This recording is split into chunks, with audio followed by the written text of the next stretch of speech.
So yeah, I'm just to be clear though, it's 8:26 and Joe Bob starts at 9. So I don't want to rush anything, nor do I want to miss the beginning of the 666. What is it? It's the sixth season, 6 movies. 6 movies, and there's another 6 for it, for whatever it is. But they also just did get renewed for a 7th season, Yay. and I just want to make sure that, just see. We're right on time. Yeah, just right on time. But I don't want to rush anything. But that is important because Joe Bob's back in town. And I'm so excited about it, too, just because, it's the last drive-in, but also because we have 6 movies, and I don't know if I'm going to be able to stay up the whole night to do this. Oh, gosh, if it's like 2 hours per movie, so 2, 4, 6, 8, 10, 12 hours of Joe Bob about. I mean, I don't even know. Because he's talking, too, so... Yeah, it's more than like 2 hours because they have the breaks in between everything. Right.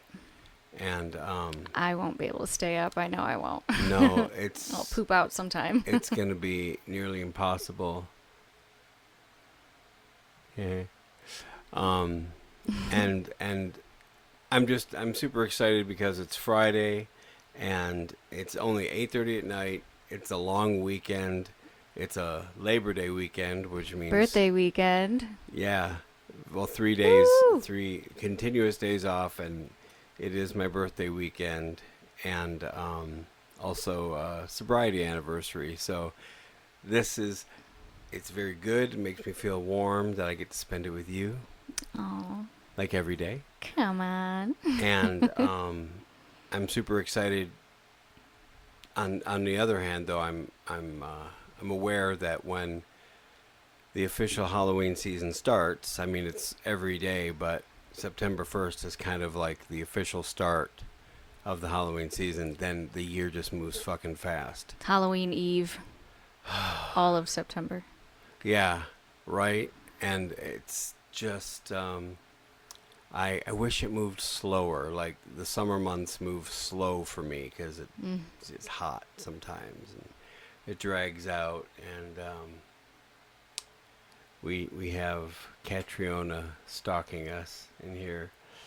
Anyway, come to visit and meow. Anyway, so this is just really fun and cool, and I don't want to watch the clock and try to rush through things. So we have basically a half an hour that we can do this thing right now. And I hate to start on any sort of negative notes in conversation. I hear a butt coming. But, well, it's obvious that we just got about 4 hours of our lives stolen from us. Wah, wah, wah. Watching 2 movies that, for the life of me, I don't know how it is that so many talented people can get together and put out stuff like they do, which just seems unreasonably uninteresting on so many levels. First is Trap, the latest M. Night movie with Josh Hartnett. Mm-hmm. And his daughter. Yeah, not Josh's daughter, M. Night's No. daughter. M. Night's daughter.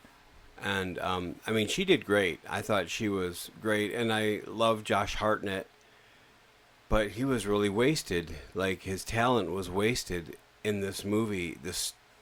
I was wondering how it was so poorly written and so much money spent on this. And at the end of the day, somebody looked at it and said, yeah, that's good. Let's release this. Mm-hmm. It was just, I was asking Paul, like, have you seen all of his movies? Because I was looking up, I think I've seen almost all of them. I think he did one with Will Smith called After Earth, and I know, I swear to God, I looked it up, and it was listed in his movies. After Earth, 2013 film. Um, yep, directed by M. Night. And I hadn't seen that one, nor had I seen The Last Airbender. I think he did that one. Mm-hmm. Um, Paul said that was probably his worst one. And from the ones I saw, this was the worst one that I've seen. And there are some that, I could take or leave, but I can't.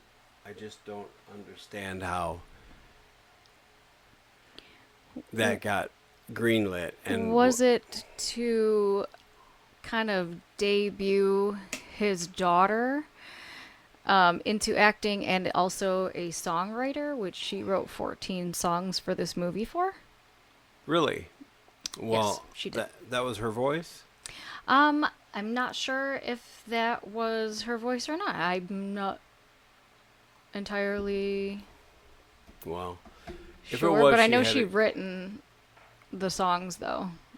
When I was watching the credits, I was like, "Oh, it's her."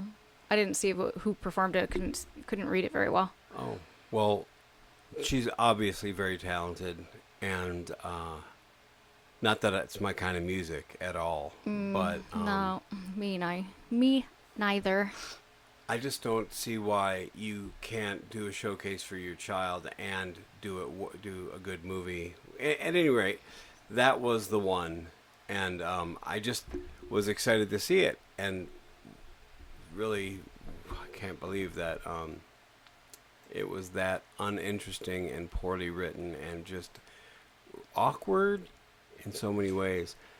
Yeah. Yeah. I'd have to agree. It was pretty awkward. There was some moments where I was just kind of like, it was holding my attention for whatever reason, but I was getting really bored of it because it's just pretty much a lot of the movies set in that concert, and so you're just kind of like, oh, okay. I'm like, Yeah. music, whatever, and kind of just cheesy.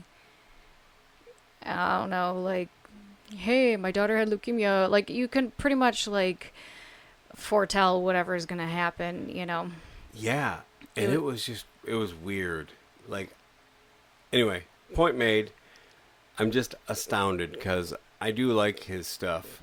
And Sixth Sense will always be a classic, but I do really like some of his recent ones, too. I think Old was one of my top ones on my M. Night list. And then we did a double feature. Our second horrible movie that we watched earlier was The Crow 2024. Sad. And sad. Yeah. And again, these two, aside from them both being kind of poorly written, they both had a main actor that I really like. In fact, I like the Pennywise guy. Sarsgaard. What's his first name again, though? Is it Bill Sarsgaard? Yeah, I think so. I love him, and he's wonderful to watch, and everything else. But he couldn't save this movie. Like, no, not even.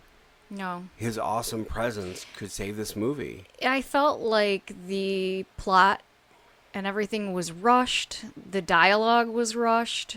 It was just kind of like the ambiance was just wrong to the couple meeting in a rehab and they get together and it's like, okay, so was that a rehab?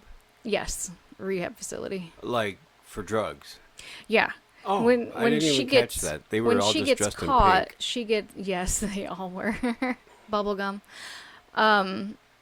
She gets caught by the police, like she's running, and then like her purse drops, and she's got pills, and it looks like powder in a baggie, and the cops were like, "Well," and the next thing you notice is she's in the rehab. So, yeah, it doesn't really tell us where he came from. He was just there, and his little backstory of his horse and his mom's drug-riddled a trailer. So, I mean, Right. he kind of just fell into it, I'm assuming. And of course, we love the original movie. Of course. It's got a life of its own. It will live forever. There is no other. Right. There might be iterations, and the original comics, of course, are sacred. That'll always be. I'm open-minded to give anything a try. I'm easy to please. Right. And I really wanted to, I mean, there was some really good gore for like a couple minutes worth in the movie altogether. Sword gore. Sword gore is always good. And that guy's face that got ripped apart. Yes. That was really fucking cool. And there's that. But yeah, it was really boring. And they spent a lot of time doing a lot of nothing. Mm-hmm. And by the time he became like Super Crow, Super Crow. it was like, oh, come on. Like, yeah. So it's just really hard. I was thinking about it.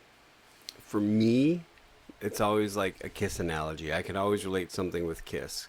And for me, it was like, the original Crow is like classic Kiss in their heyday in makeup and costumes, and it was like a fucking show like no other. Whether or not you like Kiss, if people, Kiss was like the hottest band in the land for a long time, and they had and will always have a life about them, and especially with like Ace and Gene being like mysterious and demonic and all, like that's the original Crow, just oozing with character and just ambiance in its own right.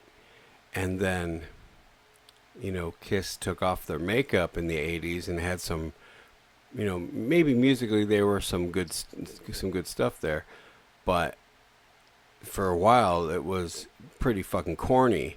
Mm-hmm. Songs like "Let's Put the X in Sex" and "You Make Me Rock Hard," Right, they're goofy right. in their own way, and Yeah. I'll always kind of, I will hold the idea of Kiss high in regard. And I will always hold the Crow in high regard. The stories, the character. But this movie was like goofy Kiss taking off their makeup and being like, look at me, I'm fucking flowery and shit. And it was just not interesting.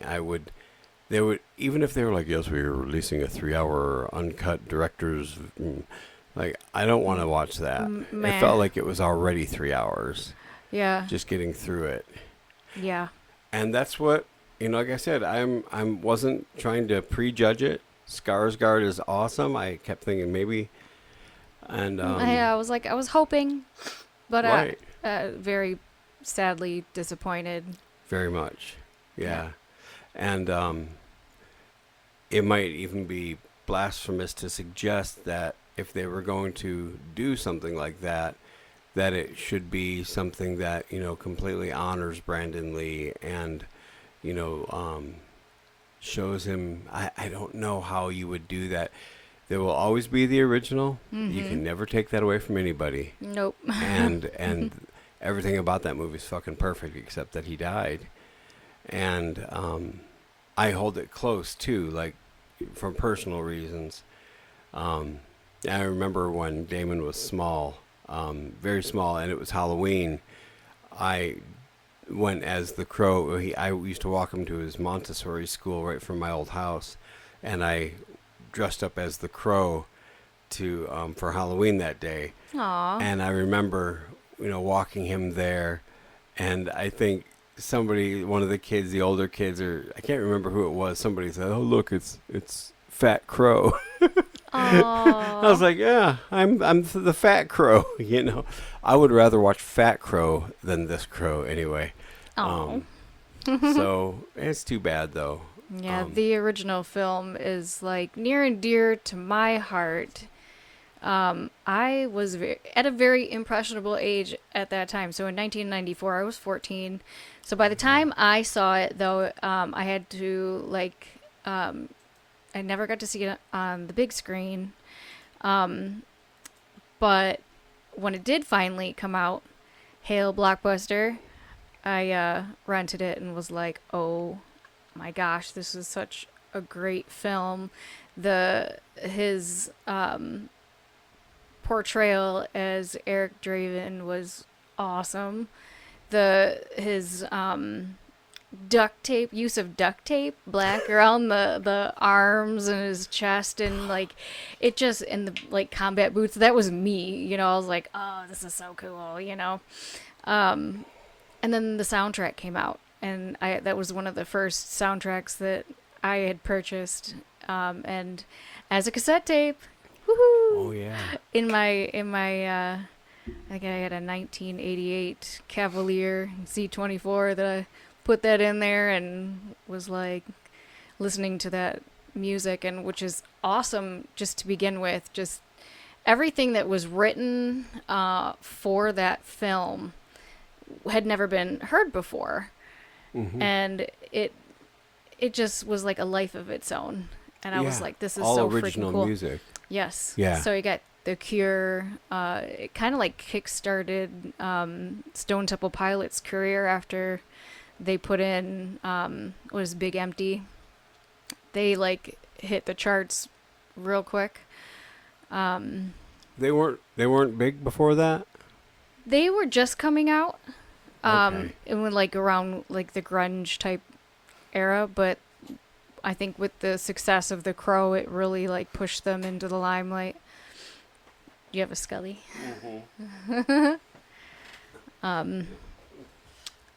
So many good songs, so many good tracks. I love it. You know, I'm sure you're aware Pantera's on that.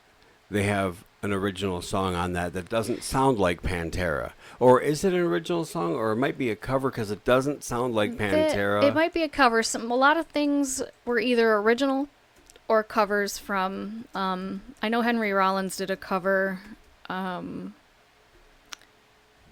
the Suicides, which are just, they're not really a band. They're more of like a what do you call it when they make music for films and whatnot? I forgot who they were. That's me though. I do that a lot. I think that's one of the aside, obviously they had a $50 million budget for this remake or reboot, whatever you call it. Not enough. Well, no, that's the thing, is that it is way enough, but the big difference for me is the writing.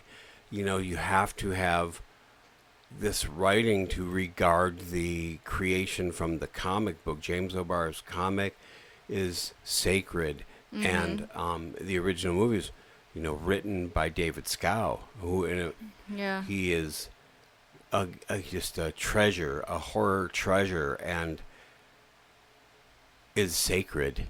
And I don't know how else to put it. Like, there is a life of its own.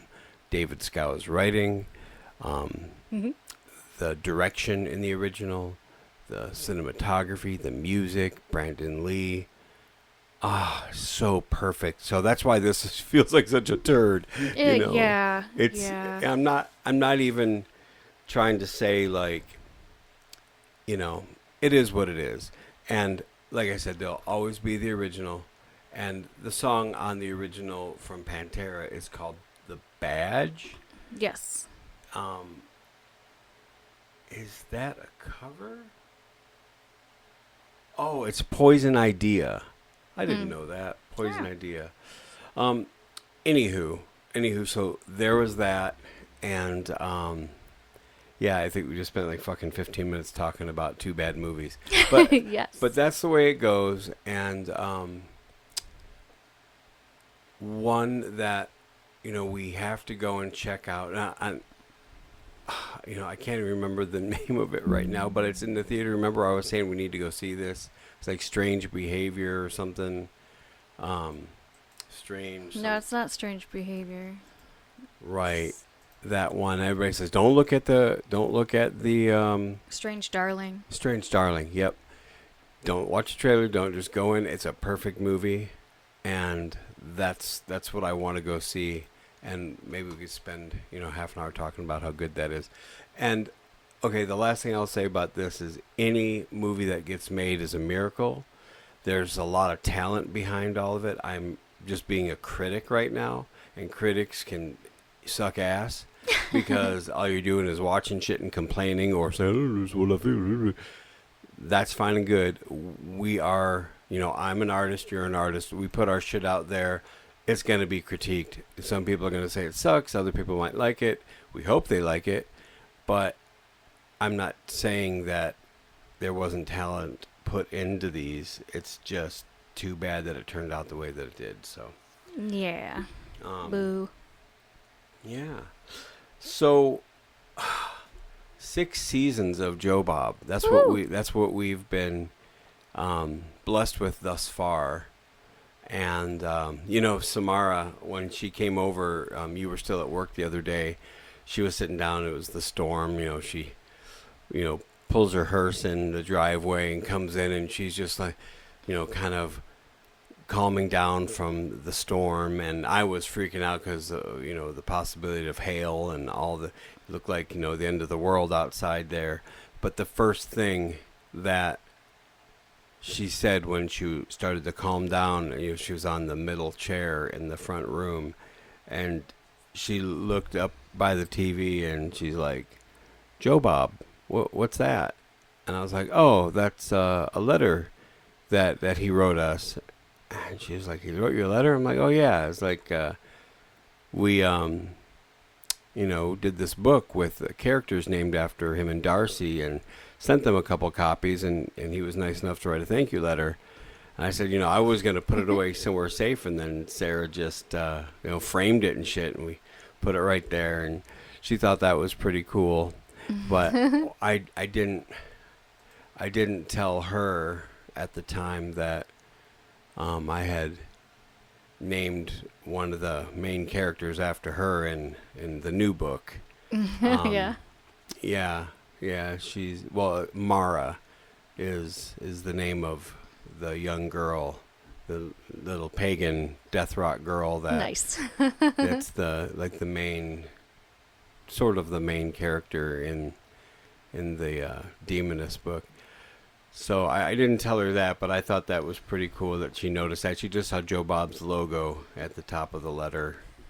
And so it's just pretty cool, though, that we get another season and we have all of this cool rapport with them. And we've been able to go and perform at one of the jamborees, and we get to watch them, each or at least every other Friday night until we fall asleep.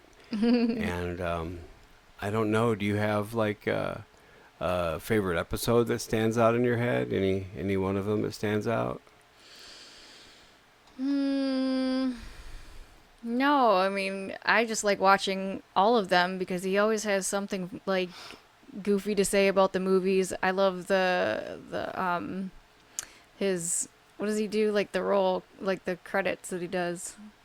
It's the where he talks about all the food. Oh, you mean the what do you call it? The totals, the Joe Yes. Bob, the drive-in totals. Drive-in totals. Yeah, Yes. yeah, those are I great. think it's funny, and then his jokes are terribly bad. Hmm. Yeah, yeah, that's funny It's too. fun to watch all of them. Yeah, Darcy always is just like, oh my god, like she's Yeah, just like, yeah. but that, Dad jokes. yeah, they have such a good rapport.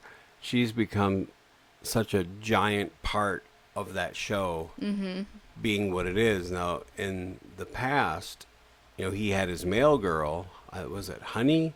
I Yeah. think the male girl, and everybody loves Honey. She's great. She was, the first and the original and everything. But Darcy is like, diehard super horror nerd, and knows her shit. And the back and forth with them, it is their show. I mean, Joe Bob is an institution, Right. but Darcy has her foot right there. And, I mean, she's a big part of it. I love watching them go back and Their forth. rapport.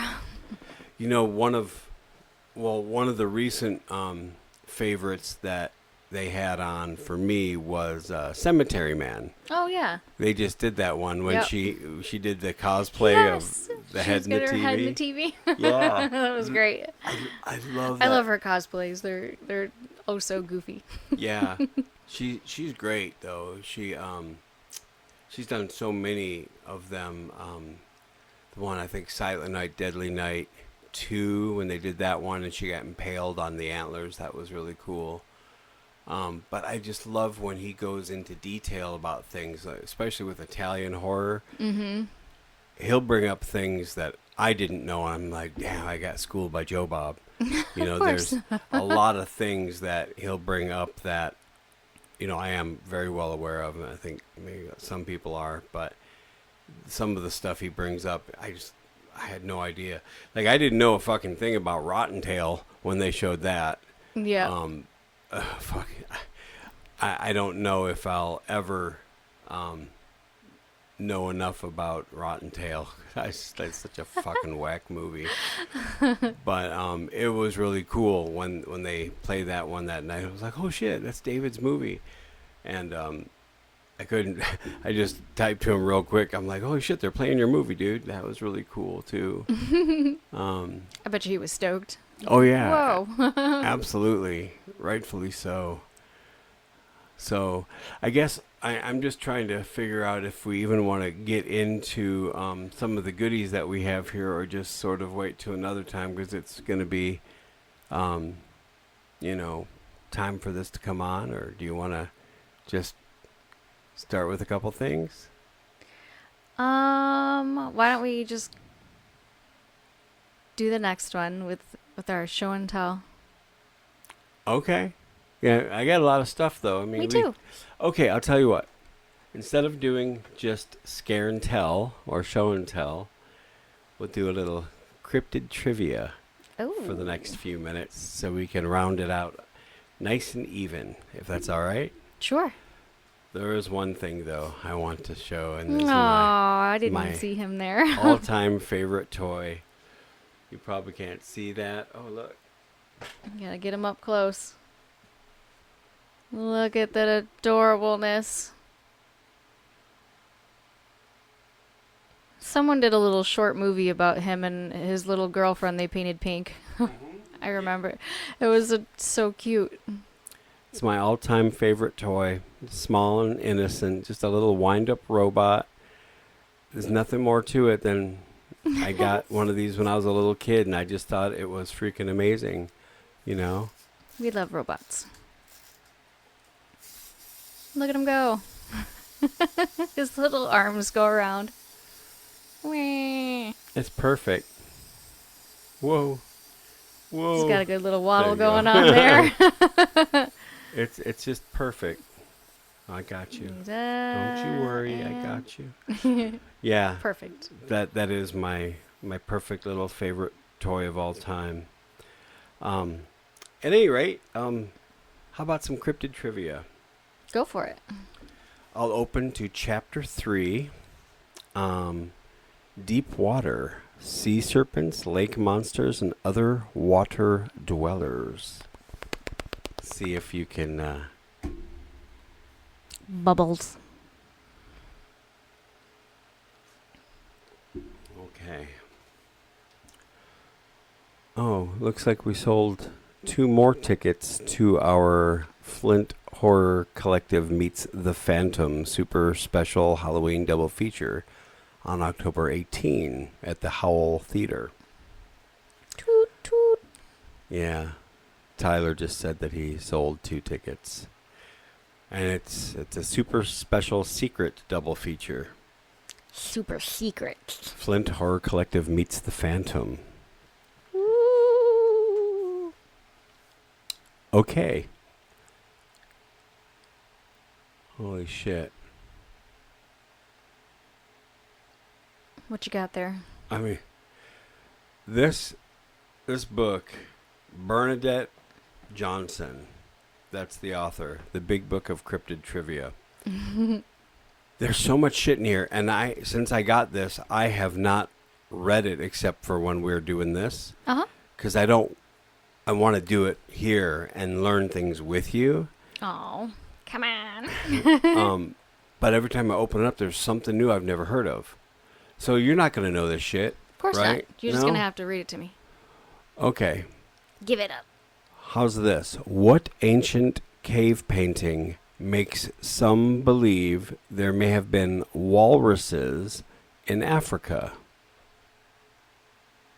No What idea. ancient cave painting makes people believe there may have been walruses in Africa? No idea. Right, of course. The answer is in a cave in Braakfontein in South Africa. There are ancient cave paintings of animals. One of these animals is brown and black with some red spots, 4 limbs, possibly flippers, and a long tail that flattens and widens at the end, with 2 tusks. To some it resembles a walrus. Add that to the mysterious tusk bought in a market in Addis Ababa in 1904 by French zoologist Henry Neuville and Baron Maurice de Rothschild, and one has the makings of a cryptozoological hypothesis. Neuville was apparently told by multiple Somalians that similar tusks came from a large aquatic animal of some East African lakes whose tusks curved downwards. Bernard Hoovelman suggested it could be from an unknown amphibious elephant. In the early 1900s, some European explorers gathered stories of a 2-tusked water creature somewhat like a walrus called a dingonek, dingonek, or sometimes water lion. And in 1907, one of the explorers even claimed to have seen one and attempted to shoot it. Dingonek. You will fight me, Mr. Tusk. It was Mr. Tusk. Back in time. Well, it's 8:58, and you know what that means. Joe Bob is back in town. Joe Bob's back in town. Okay. Bye, folks. Bye.